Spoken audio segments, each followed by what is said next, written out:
మాదిగ కులాల ఐక్యత సాధించాం ఎస్సీ వర్గీకరణను సాధించాం ఎస్సీ వర్గీకరణను వర్ధిల్లాలి గౌరవశ్రీ మందాకి సమాజ నాయకత్వం మాదిగ కులాల ఐక్యత వర్ధిల్లాలి మాదిగ కులాల ఐక్యత.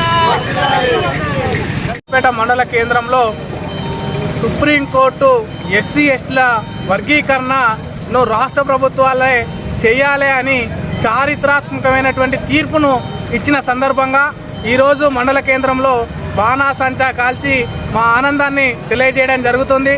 నిజంగా గత స్వాతంత్రం వచ్చినప్పటి నుండి ఇప్పటి వరకు ఎస్టీలలో ఉన్నటువంటి అనేక కులాలు ఇప్పటికీ రిజర్వేషన్ ఫలాలు పొందుతలేవు, చదువుకు దూరమైనవి, ఆర్థికంగా వెనుకబడిపోయినారు, రాజకీయంగా అవకాశాలు లేకుండా కూడా జరిగిపోయినాయి.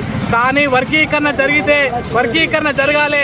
నిజంగా కింద వర్గాల్లో ఉన్నటువంటి కులాలన్నిటికీ కూడా వర్గీకరణ లేకపోతే వాళ్ళకి రావాల్సినటువంటి రిజర్వేషన్ ఫలాలు కూడా అందుతలేవని చారిత్రాత్మకమైనటువంటి తీర్పు ఇచ్చినటువంటి సుప్రీంకోర్టు నిర్ణయాన్ని మేము స్వాగతిస్తూ ఉన్నాం.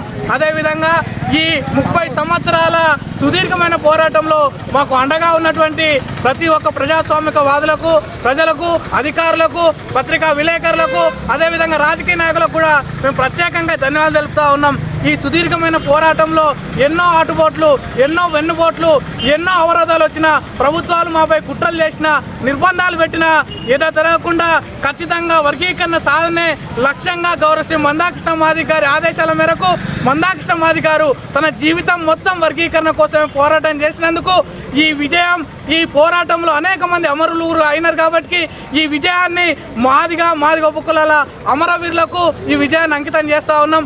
ఖచ్చితంగా వర్గీకరణ ద్వారా మాదిగల్లో ఉండేటువంటి మాదిగ ఉపకులాలు, ఎస్సీలలో ఉండబడుతున్నటువంటి అన్ని కులాలకు సమానమైన వాటా దక్కుతుందని మేము భావిస్తూ ఉన్నాం.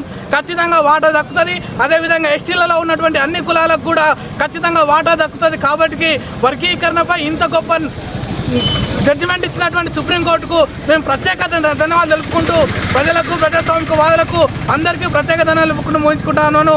నా పేరు బైస రాజశేఖర్ మాదిగ, ఎంఆర్పీ జనగామ జిల్లా అధ్యక్షులు.